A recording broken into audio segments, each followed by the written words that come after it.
Good day, ladies and gentlemen.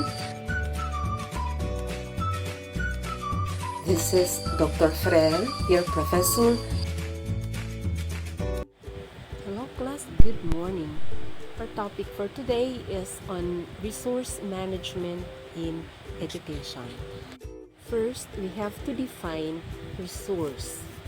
These are sources of supply from which a benefit is derived or produced, and they can be classified according to its availability, whether they are renewable or non-renewable.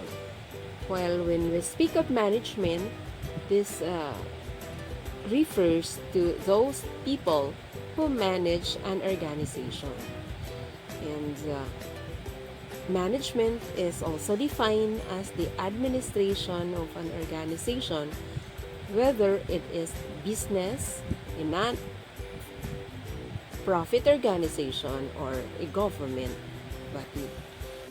Now class, how about resource management? It is the efficient and effective development of an organization's resources when they are needed. Okay, class, when we say effective management, this is doing the right things, and being efficient is doing the things right. So for an efficient manager of the school, this is the one who uses limited resources to get the job done in a more professional manner, meaning they want immediate results. So speaking of efficiency, this is one that avoids mistakes and likes to take repeated steps to achieve a certain goal. So class, these resources we are talking about may include financial resources, the inventory, human skills, production resources, or information technology. So we can observe class that nowadays there's a lot of educational technology resources which are emerging, and we cannot avoid this technology as part of our everyday routine. And another reason is that because they are very useful, particularly in education. So what are these educational resources again? These are resources which are freely accessible. They are openly licensed texts, media, books, videos, games, news, and other digital assets, which are being used for acquiring knowledge, for teaching, or for sharing your knowledge, learning, as well as for your research purposes. Now, class, by its very nature, education resources refers to all human, material or non-material, audio-visual school environment, and the community materials that are available in an academic environment, which are being used to facilitate school administration and at the same time simplify the teaching learning process. So, in a sense, this include the teachers in the school, the human beings in the community, the real objects present in the school, specimen or models that the schools has, the chalk and the display boards, school buildings and its layout, and of course the community at large, and other fundamental materials like pencils, pens, exercise books, and the likes, which the learners are expected to have at any point in time to facilitate learning. So today class, due to the present education system that we apply, modules in other instructional materials form part of this education resources. Now class, my next question is there a need for resource management in education? So as what we were discussing in the previous slides, that resources may include financial resources, inventory or human skills, production resources, or information technology. And in doing so, this resource management of these resources is a key element, to activity where resource estimating and project human resource management. And this class are both essential components of a comprehensive project management plan to execute and monitor the project successfully. So now class, there are 7 types of education resource. First is the material or the physical resources. Second, the financial resources. Third are the time resources. Then we have human resources, the ICT resources, community resources, and the fundamental or supporting resources. So what are these material or physical resources? These include the structure, the machines, the raw materials, vehicles, and other tools which can facilitate organization's activities and processes. So in the educational system, the physical resources would include the classrooms or the lecture rooms, staff offices, we have vehicles, health centers, library, laboratory, and the like. Now class, how this material or physical resources are being managed in school. There are 4 ways in managing these resources, such as by preventive maintenance, by routine maintenance, by emergency repairs, and by predictive maintenance. So let's distinguish these terms. When we say preventive maintenance, this emphasizes regularly scheduled maintenance tasks. The goal of this preventive maintenance is to give an asset the care it requires while it is still running. This approach actively minimizes the chance of failure, of costly repairs, and unscheduled downtime. While routine maintenance refers to any maintenance task that is done on a planned and an ongoing basis to identify and prevent problems before they result in equipment failure. While predictive maintenance is a maintenance that monitors the performance and condition of equipment during normal operation to reduce the likelihood of failures. And emergency repairs is very common to us. Now let's talk about the financial resources. This refers to the funds required for the smooth operations of a school. In the administration of school, funds are necessary for the procurement of facilities, of equipment, electronics, and communication gadgets which are being needed for the effective performance of the school.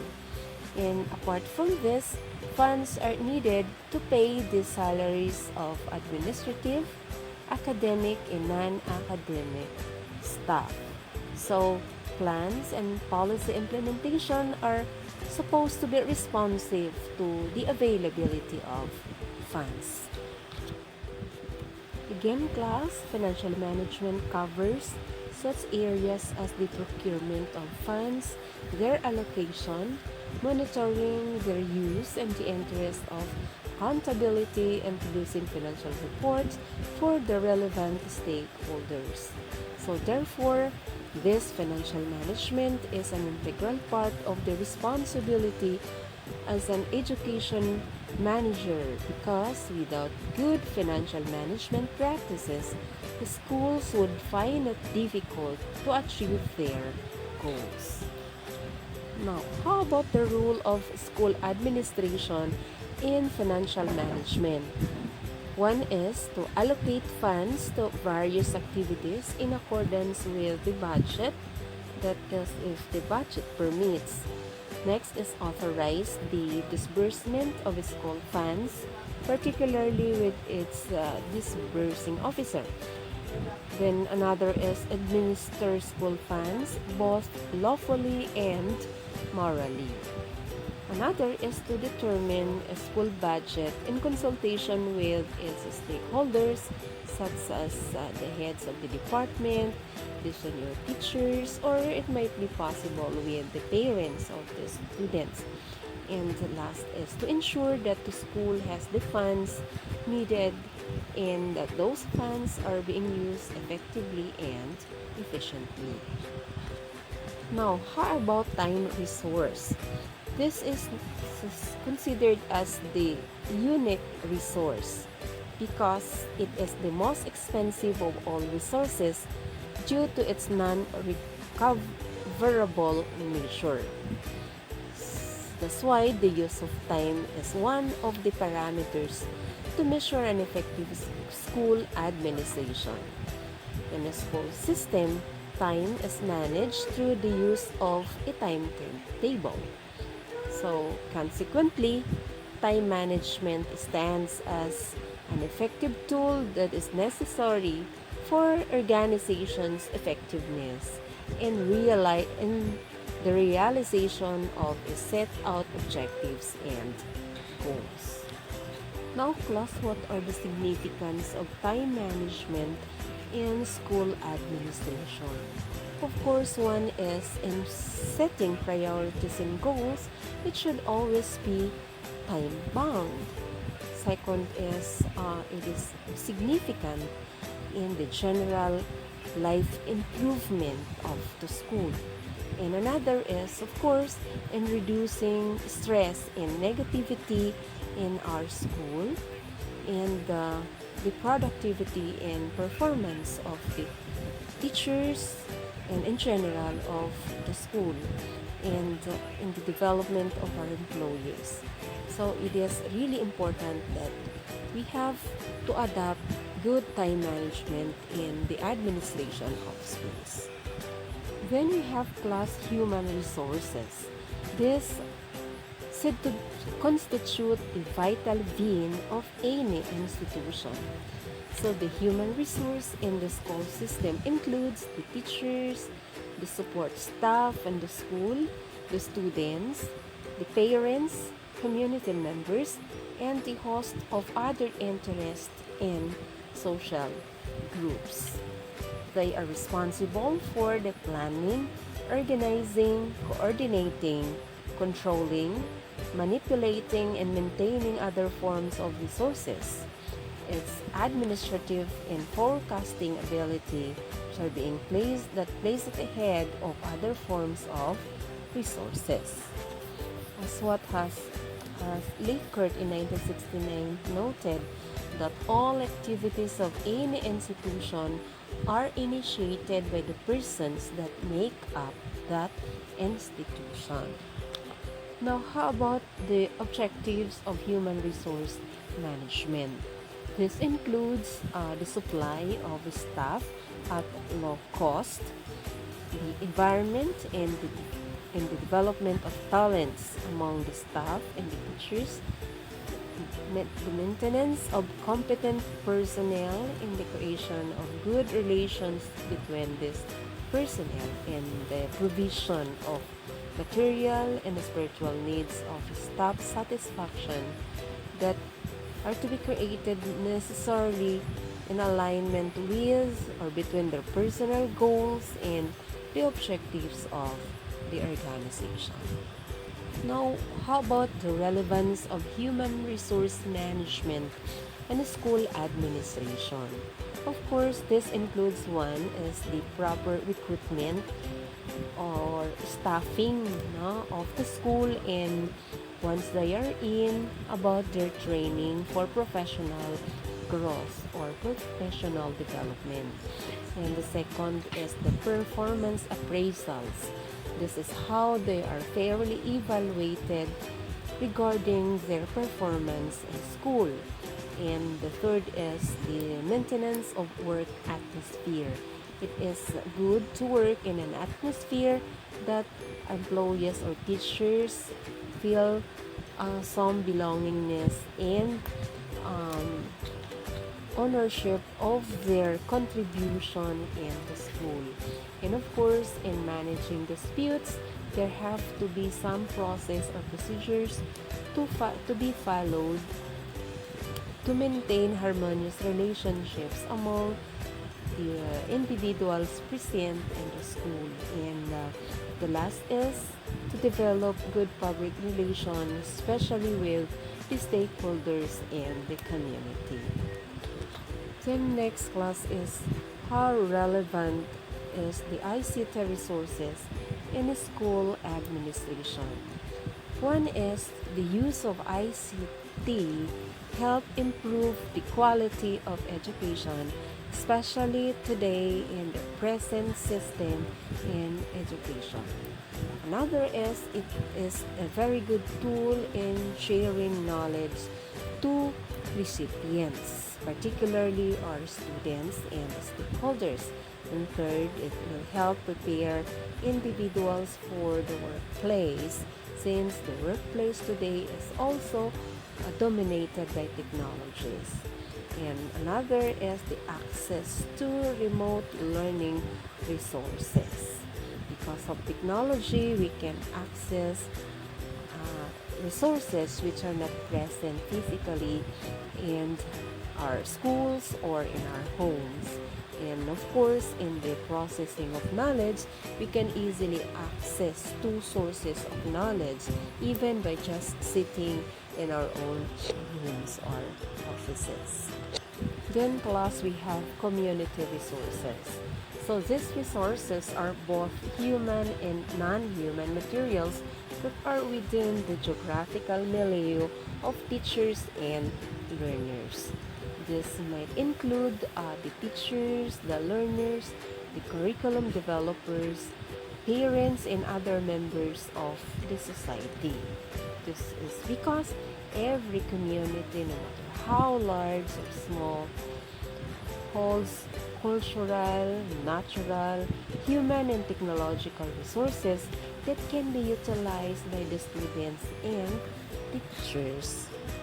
And finally, we have the fundamental or the supporting resources. This class, these fundamental resources may appear trivial, but their non-availability in the school can wreak havoc in the system. This include their calendars, journals, periodicals, reference books, planner, consumable items, cabinets, you have files, and other resources that you need basically in the operation of the school. So all of this combined to influence effective performance of the administrators on daily basis. This also includes the electricity, which generates power for most of the machines and electronics in the school. Their water supply, generator, you have your fans or your cars, and other resources that we use to support the operation of the school. But of course, class, there are also some problems which are associated with the availability and the use of resources in the school administration. One is the shortage of funds and or some political issues. Then you have the misuse of the school facilities. We have poor management. We have ineffective school leadership or the supply of substandard educational leadership.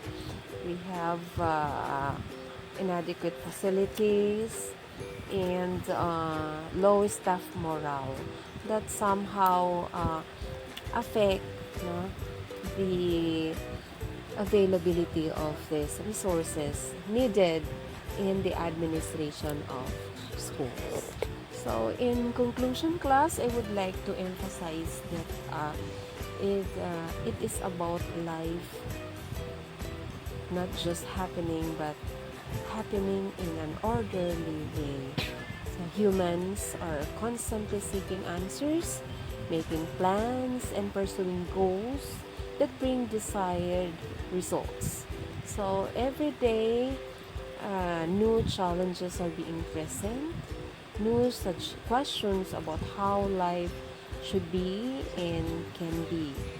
So the greatest future challenge for the field of education will be the continued integration of management with other theories in order to address socially relevant issues as life becomes more complex and diverse, especially today.